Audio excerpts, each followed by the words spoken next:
Hi, my name is Matthew Owens. I'm a California licensed CPA, full-time real estate investor, and founder of OCG Properties. I'm here to talk to you guys a little bit about doing the right due diligence on your properties and your investments before you actually invest and not after you invest.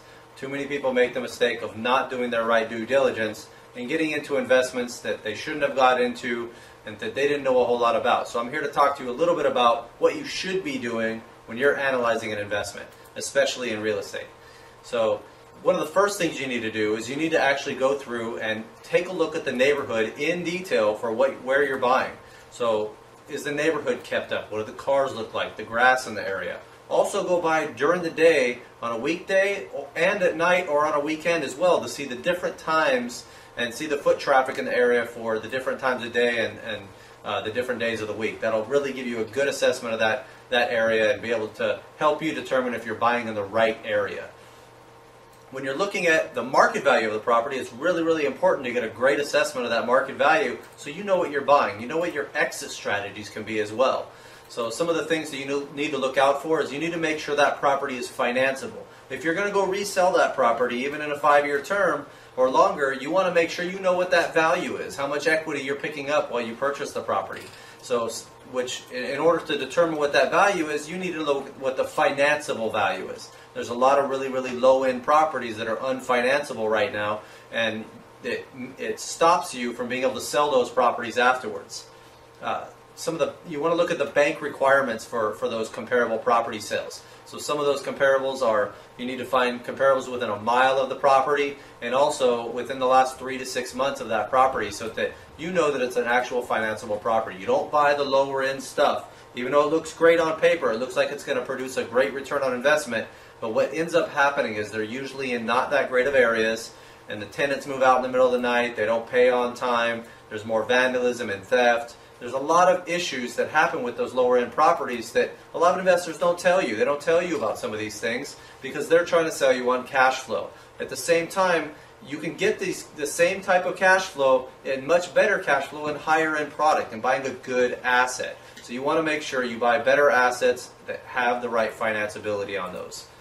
Some of the ways you can determine what the rental value is and doing a rental analysis on the property are you can take a look at what the property managers in the area say because they have a really good assessment for that. You can take a look at the rental websites. There's a ton of different rental websites out there that can give you the right rental comps in an area or kind of a basis for what those rents should be. You can also look at the actual rent signs in the area too to determine, and make those phone calls to determine what those rental values are. So it's really important that you get an accurate rental assessment for your cash flow needs. So some of the other things you need to make sure you take into consideration is look at your numbers. As a CPA, I can really appreciate the value of taking a look at numbers and taking your emotion out of the actual investment decision and looking at the numbers, looking at your profit involved, and making an educated decision based on the actual statistics and the numbers. So some of the things that you need to look out for is look at your cash flow analysis. Look at all of the costs that are involved. A lot of people don't realize all the costs involved. There's renovation management, inspection costs, closing costs, utilities and permits. You have after move-in costs if you're going to rent that unit out. You also don't want to ever forget your profit. There's a lot of investors who push it because they want to get a deal so badly, but you don't want to do that. Make sure you know what your profit numbers are going to be. In addition to all this, you need to get a really, really tight renovation analysis on each property you're going to purchase.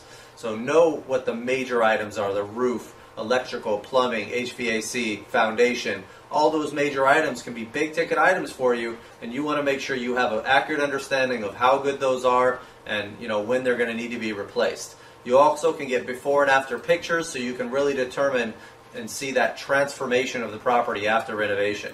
You get a room by room, item by item approach with a breakdown between materials and labor on every renovation.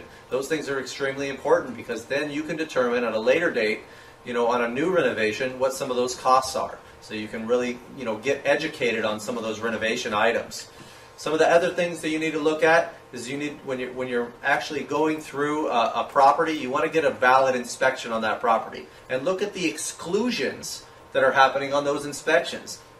Inspectors will not take the legal liability for something like utilities if if they don't have the electricity turned on or the water turned on, they're not going to take the liability associated with that. So you need to make sure that those exclusions are actually inspected afterwards as well to make sure that happens. So get those utilities on, make sure those inspectors really take a valid look at those major big ticket items like that. And you want to compare that renovation bid with the inspection report. And make sure your inspector provides you with a report with tons of pictures and tons of detail, and you go over that report with that inspector and with your renovator to make sure everything is covered and everything is streamlined so that you're not getting surprised with tons of extra rehab costs. Once you find out all of your actual numbers on the property and you've done your renovation analysis, you've done your inspection analysis, always take a second look at those numbers. Make sure your profitability numbers are still there and your good return on investment is still there. In addition to all this, you still have to deal with the closing. So you need to make sure you understand the insurance on the property and how what is covered and what's not covered, as well as dealing with all the FedExes and wire transfers back and forth to your closing agents.